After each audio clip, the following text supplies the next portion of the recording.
नमस्कार, सबसे बड़ा मुद्दा देख रहे हैं आप। मैं हूं आपके साथ नामिका पांडे। बीजेपी 2022 के विजय को दोहराने के लिए एक्शन मोड में नजर आ रही है। एक तरफ योजनाओं को जन जन तक पहुंचाने के लिए मुख्यमंत्री खुद रणनीति तय करते नजर आ रहे हैं, तो दूसरी तरफ दिल्ली से लखनऊ तक बैठकों का दौर जारी है। दिल्ली की बैठक में पश्चिमी ब्रिज के सांसद मौजूद रहे। इस बैठक की गंभीरता को इस बात से भी समझिए कि खुद उत्तर प्रदेश के सीएम इसमें शामिल हुए हैं। जाहिर है पश्चिमी यूपी को लेकर बीजेपी बेहद संजीदा है। कैसे यहां किसान विरोध की धार को कुंद किया जाए, इस बात को लेकर रणनीति तैयार हो रही है। वहीं योजनाओं को जन जन तक पहुंचाने के लिए बीजेपी एक बुकलेट भी प्रिंट करा रही है, जिससे पिछले 4.5 साल में किए कामों का विस्तृत विवरण दिया गया है। ऐसे में सवाल ये उठता है कि किसान आंदोलन के चुनावी असर को लेकर क्या बीजेपी चिंतित है। सवाल ये भी उठ रहा है कि पश्चिमी यूपी को साधने के लिए क्या रणनीति होगी। केंद्र राज्य सरकार की योजनाओं का कैसा असर दिखेगा। रणनीति तैयार करने में बाकी पार्टियों से आगे है क्या बीजेपी, चाहे किसान आंदोलन को लेकर रणनीति हो या फिर चुनाव से जुड़ी रणनीति हो। और सांसदों का जमीनी फीडबैक कितना कारगर होगा, ये तमाम सवाल उठ रहे हैं और इन सवालों का जवाब जानने की कोशिश करेंगे हमारे इस खास पेशकश में। मेहमान हमारे साथ जुड़ेंगे, लेकिन उससे पहले रिपोर्ट देखिए।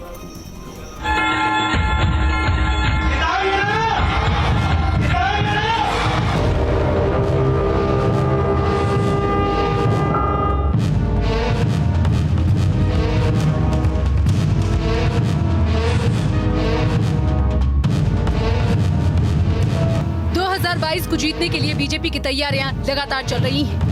लखनऊ से दिल्ली तक बैठकों का दौर जारी है। उत्तर प्रदेश के मुख्यमंत्री योगी आदित्यनाथ जी और संगठन मंत्री सुनील बंसल जी और राष्ट्रीय अध्यक्ष नड्डा जी, ये सब लोग एक लगातार एक बैठकें हमारी होती रहती हैं। दिल्ली में बीजेपी अध्यक्ष जेपी नड्डा के नेतृत्व में दिल्ली में सांसदों के साथ मंथन से बीजेपी 2022 के लिए जीत की रणनीति तैयार करेगी। जाहिर है किसान आंदोलन की धार को कुंद करने के लिए बीजेपी को प्लान की जरूरत भी है। 22 की जंग जीतने के लिए बीजेपी में दिल्ली से लखनऊ तक की बैठकों पर विरोधियों ने तंज कसा है। बैठक बुला लें या अन्य देशों में बैठक बुला लें, अब इस सरकार का जाना तय हो गया है। निश्चित तौर से यह सरकार हर मोर्चे पर विफल है। दरअसल 2022 मिशन को साधने के लिए बीजेपी कोई कोर कसर नहीं छोड़ना चाहती। इसी के मद्देनजर जहां एक तरफ बैठकों के जरिए रणनीति और काम का बंटवारा हो रहा है, तो दूसरी तरफ सरकार के किए गए काम को जन जन तक पहुंचाया जाएगा। इन सब मुद्दों को लेकर जो है भारतीय जनता पार्टी चुनाव में जाएगी और जनता का भरपूर आशीर्वाद प्राप्त कर प्रचंड बहुमत के साथ जो है वापस आएगी। योगी सरकार द्वारा पिछले 4 सालों में जो विकास के कार्य कराए गए, उन कार्यों का जिक्र है, जिसमें मुख्य रूप से राशन वितरण, कोविड मैनेजमेंट और जिस तरीके से सरकार ने संगठित अपराध की कमर तोड़ने के लिए बड़े माफियाओं के खिलाफ कार्रवाई की, उन तमाम चीजों का इस पोस्टर में जिक्र किया गया है। वीडियो जर्नलिस्ट सुबी खान के साथ अविनाश सिंह, न्यूज स्टेट लखनऊ। और चर्चा के लिए खास मेहमान हमारे साथ जुड़ रहे हैं, हमारे सहयोगी भी हमारे साथ जुड़ेंगे। परिचय करा दूं आपका। आलोक अवस्थी, प्रवक्ता भारतीय जनता पार्टी हमारे साथ है। अनुराग भदौरिया, प्रवक्ता समाजवादी पार्टी। राहुल रबास हमारे सहयोगी दिल्ली से। अविनाश सिंह लखनऊ से हमारे साथ जुड़े हैं। आप सभी का बहुत बहुत स्वागत है। आलोक जी, सवाल ये उठ रहा है कि सबसे पहले पश्चिमी यूपी को फोकस किया है भारतीय जनता पार्टी ने, क्या डैमेज कंट्रोल की कोशिश है किसानों की नाराजगी को लेकर? देखिए, पहली बात, भारतीय जनता पार्टी लगातार जिस समय सरकार में आई थी और हमने अपने घोषणा पत्र में ये कहा था कि हम 36,000 करोड़ रुपए का ऋण जो सीमांत और लघु किसानों का है वो माफ करेंगे, और हमने पहली कैबिनेट में वो माफ किया। 86 लाख किसानों को उसका लाभ मिला है। हम जो है अभी तक 2021 में सबसे ज्यादा 56 लाख मीट्रिक टन की हमने गेहूं की खरीद करी है, जबकि 2016 में मात्र 7 लाख मीट्रिक टन। सर, ये सारी बातें हम जब भी आपसे करते हैं आप बताते हैं। सर, हम जानते हैं कि भारतीय जनता पार्टी ने, सरकार ने कहा कि आप लोग कई बार बता चुके हैं। अभी हम ये जानते हैं कि सबसे पहले फोकस उस पश्चिमी उत्तर प्रदेश पर क्यों? पूर्वांचल पर ज्यादा फोकस रहता है पार्टियों का, दूसरी तमाम पार्टियां पूर्वांचल पर ज्यादा फोकस करेंगी, लेकिन पहले आप पश्चिमी उत्तर प्रदेश के सांसदों के साथ बैठक कर रहे हैं, बातचीत कर रहे हैं। क्या ये कोशिश है कि किसानों की नाराजगी दूर की जाए इसके जरिए? देखिए, मेरी से बात पूरी नहीं, आपने किसानों पर सवाल किया था, मैं किसानों का ही जवाब दे रहा था। आपने मेरी बात को काट दिया है। सर, मैं बात करूंगी इस पर, लेकिन पहले इस पे जवाब। 45 लाख गन्ना किसानों को हमने 1,40,000 करोड़ रुपए माफ किया है, जो कि 97,000 करोड़ रुपए खाली समाजवादी पार्टी और बसपा के कार्यकाल में 10 साल के कार्यकाल में खाली भुगतान किया गया था। 433 लाख मीट्रिक टन का जो है खरीदारी हमारी सरकार ने करी है। 78 लाख किसान लाभान्वित हुए हैं, जिसमें कि 78,000 करोड़ रुपए का भुगतान हुआ है। उसी तरीके से हमने रमाला, पेपराइज और मंडेरवा सहित 20 चीनी मिलों का हमने आधुनिकीकरण करके उसका विस्तार किया है। 40 वर्षों से पड़े बाण सागर जो परियोजनाएं थी उसको हमने पूर्ण किया है। 23 लाख से अधिक श्रमिकों को 1,000 रुपए भरण पोषण हमने भत्ता दिया है। तो सीधी सी बात यह है, लगातार हम किसानों के बीच में हैं। और आपने जहां तक बात करी है पश्चिमी उत्तर प्रदेश की, अब उत्तर प्रदेश को भारतीय जनता पार्टी ने 6 क्षेत्रों में बांटा है। तो 6 क्षेत्रों में से आज 3 क्षेत्रों की बैठक हो रही है, कल 3 क्षेत्रों की बैठक होगी। तो पश्चिम के साथ साथ कानपुर, बुंदेलखंड की भी बैठक हो रही है और गढ़ क्षेत्र की भी बैठक हो रही है। इसलिए हमारे लिए पूरा प्रदेश लगातार भारतीय जनता पार्टी के कार्यकर्ता अपने नेता योगी आदित्यनाथ जी के नेतृत्व में बराबर जनता की सेवा में है। अनुराग जी फिर क्यों इतने सवाल करते हैं आप लोग सरकार से? इतना काम तो सरकार ने कर दिया है, उसके बाद आप लोग सवाल पूछते हैं किसानों को लेकर। बल्कि सरकार तो ये कह रही है आप लोग जनता के बीच नहीं जा रहे हैं, फालतू सरकार पे आरोप लगा रहे हैं। देखिए, आप अच्छी तरह जानती हैं और आप अकेले में कहती होंगी, हो सकता है अभी सबके सामने ना बोले कि भारतीय जनता पार्टी मतलब होता है भारतीय जनता झूठी पार्टी।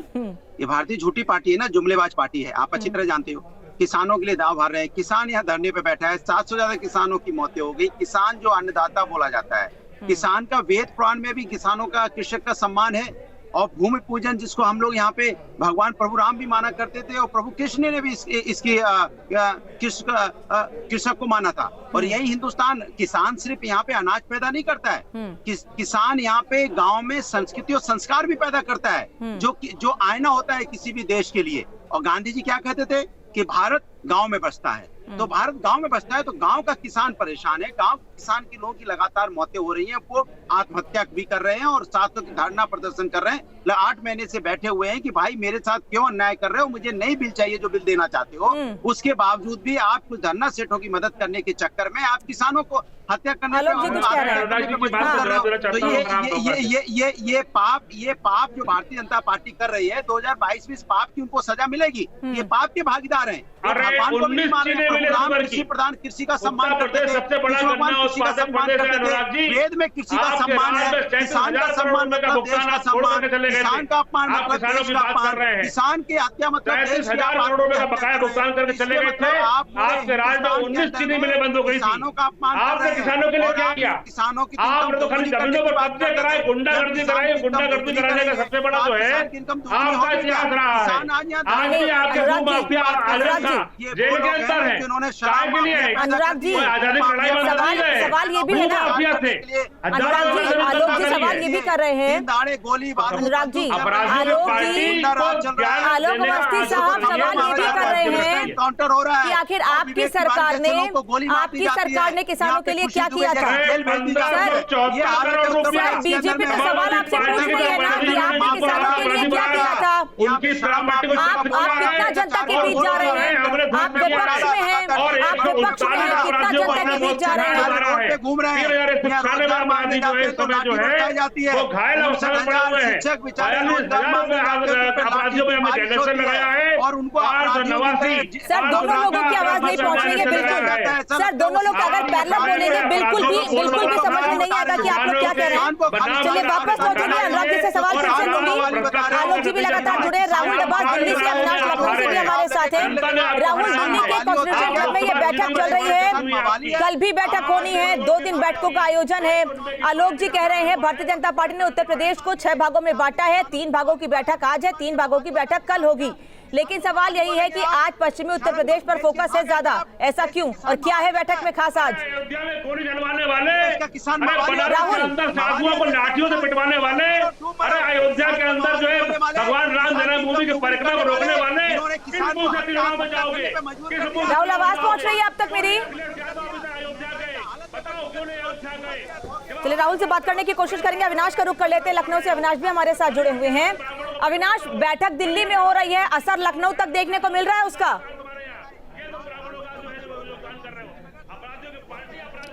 देखिए, निश्चित तौर पर अनामिका, क्योंकि ये सिर्फ बैठक ही नहीं बल्कि ये एक तैयारी है भारतीय जनता पार्टी का। जो पूरा कैंपेन शुरू होने वाला है उससे पहले की एक्सरसाइज है। और आज की बैठक में जो तैयारियां की गई हैं, जो बैठकें की गई हैं पिछले 3 से 4 महीनों तक, और उन बैठकों में जो एक खाका खींचा गया है चुनावी कैंपेन को लेकर, वो पूरा खाका सभी सांसदों के सामने रखा जाएगा कि आपको इसी खाके के तहत चुनावी मैदान में जाना है और भारतीय जनता पार्टी के लिए कैंपेन करना है, वोट मांगना है।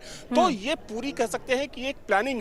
और चूंकि भाजपा ने देखिए तय इस बार ये भी किया अनामिका कि इस बार भाजपा बहुत ही आक्रामक तरीके से चुनावी कैंपेन में जाने वाली है। ना सिर्फ वो अपनी उपलब्धियों को जनता के सामने रखेगी, बल्कि कहीं ना कहीं जो विपक्ष के मुद्दे हैं उन्हीं मुद्दों के साथ विपक्ष को बैकफुट पर धकेलने की भारतीय जनता पार्टी की प्लानिंग है। और आप लगातार देख रही हैं, चाहे संघ की बैठक हो, भाजपा की तमाम बैठकें लखनऊ में हुई, और ये जो दो दिन की बैठक है, तो ये अगस्त में जो शुरू होने वाला है भाजपा का, कह सकते हैं कि एक बहुत बड़ा कैंपेन, बहुत बड़ा अभियान, उससे पहले की तैयारी है। और आज की जो बैठक होनी है और जो कल की बैठक होनी है, इसमें चुनाव से संबंधित सांसदों की क्या भूमिका होगी, उनकी क्या जिम्मेदारी होगी, ये सभी जिम्मेदारी उनको बता दी जाएगी। और उसी आधार पर जो सांसद हैं वो भी 2022 क्या जो मिशन है भारतीय जनता पार्टी का, उसमें जुटने वाले हैं। अविनाश, क्या बहुत संक्षेप में जानना चाहूंगी आपसे, क्या ये माना जाए कि सत्ताधारी दल विपक्षी पार्टियों से 2 से 4 कदम आगे है तैयारियों में चुनाव की? जिस तरीके से बैठकें हो रही हैं, बातचीत लगातार हो रही है, इसमें कोई शक नहीं है। इसमें कोई शक नहीं है अनामिका, क्योंकि अगर हम चुनावी कैंपेन और तैयारियों की बात करें तो इसमें कोई शक नहीं कि जो भाजपा की जो पूरी रणनीति है या जो भाजपा की तैयारी है दूसरे दलों से कहीं आगे दिख रही है। हालांकि देखिए, जो दूसरे दल है, हम समाजवादी पार्टी की बात करें, बहुजन समाज पार्टी की बात करें, ये पार्टियां भी अपने अपने स्तर से कोशिश कर रही हैं। समाजवादी पार्टी लगातार पिछड़ा सम्मेलन बुला रही है, अगले महीने से ब्राह्मण सम्मेलन होगा। बहुजन समाज पार्टी का प्रबुद्ध सम्मेलन चल ही रहा है। लेकिन कह सकते हैं कि एक खास प्लानिंग के तहत और एक आक्रामक प्लानिंग के तहत कहीं ना कहीं जो भाजपा की रणनीति है और जो भाजपा की तैयारियां हैं दूसरे दलों से आगे दिख रही हैं। ठीक है अविनाश, बने रहिए। राहुल भी हमारे साथ हैं, ब्रेक के बाद राहुल से भी बात करेंगे, उसके बाद अनुराग जी से भी इसी पर सवाल लेंगे कि क्या सत्ता पक्ष आगे है विरोधी दलों से, क्योंकि विरोधी दल सवाल तो खड़े कर रहे हैं लेकिन वो तैयारियां नहीं दिख रही हैं ग्राउंड जीरो पर जो होनी चाहिए चुनाव को लेकर, या फिर तैयारियां चल रही हैं दिख नहीं रही हैं। आलोक जी भी लगातार हमारे साथ जुड़े हैं। वक्त एक छोटे से ब्रेक का, उससे पहले हेडलाइंस पर नजर। और आलोक जी, अनुराग जी हमारे साथ लगातार जुड़े हैं, सहयोगी राहुल और अविनाश भी हमारे साथ है, कृष्णकांत पांडे प्रवक्ता कांग्रेस भी हमारे साथ जुड़ गए। बहुत बहुत स्वागत है सर आपका। आपसे भी सवाल यही कृष्णकांत जी, क्योंकि आप पहले हमारे साथ नहीं जुड़े हुए थे, कांग्रेस की कितनी तैयारी है, क्योंकि आप सत्ता पक्ष पर सवाल खड़े कर रहे हैं कि चुनाव को लेकर डैमेज कंट्रोल की कोशिश है, किसानों को साधने की कोशिश है, आप लोगों की क्या तैयारियां हैं? प्रियंका गांधी कुछ दिन आती है प्रदेश में, वापस चल जाती है, फिर उसके बाद दिखी ही नहीं। अब मैं तो नहीं देखता कि बनारस से सांसद हैं नरेंद्र मोदी जी और आते हैं और बनारस में टिक जाते हैं। मैं तो इस नहीं देखा प्रियंका गांधी पे। तो आपने सवाल खड़ा किया, आपका सवाल खड़ा सर जिम्मेदारी किस पर है कांग्रेस की जिम्मेदारी प्रदेश में किस पर है? किसको प्रभारी बना, किसको जिम्मेदारी दी गई है, ये बताइए पहले। उत्तर प्रदेश किसी भी संगठन में उसका अध्यक्ष और उसके प्रभारी, ये दोनों जिम्मेदार। इसके बाद राष्ट्रीय अध्यक्ष की जिम्मेदारी किसी भी संगठन। हम कांग्रेस का पक्का वादा महंगाई कम रोजगार ज्यादा के मुद्दे को लेकर के, परिवर्तन ही संकल्प कांग्रेस से विकल्प को लेकर के हम आ रहे हैं। दूसरी चीज ये, जहां तक 4.5 साल का सवाल है, इन 4.5 सालों में हम लगातार, आपने देखा होगा, चाहे उम्भा की घटना रही हो, शाहजहांपुर की घटना रही हो, चाहे सोनभद्र की घटना रही हो, लखनऊ की रही हो। सर जनता की सेवा करने की बात कहते हैं ना आप, जनता की सेवा करने की बात अगर आप करते हैं तो अगर 1.5 या 2 साल में आपकी नेता प्रदेश में दिखेंगे तो जनता की सेवा कैसे होगी?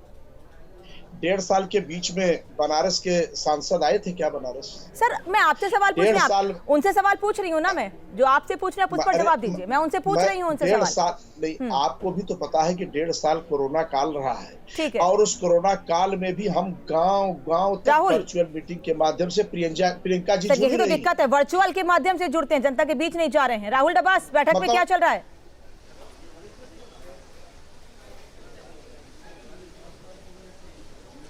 देखिए, बैठक शुरू हो गई है। जेपी नड्डा राष्ट्रीय अध्यक्ष का इंतजार है, मुख्यमंत्री पहुंच चुके हैं और साथ में पहुंच चुके हैं प्रदेश अध्यक्ष भी।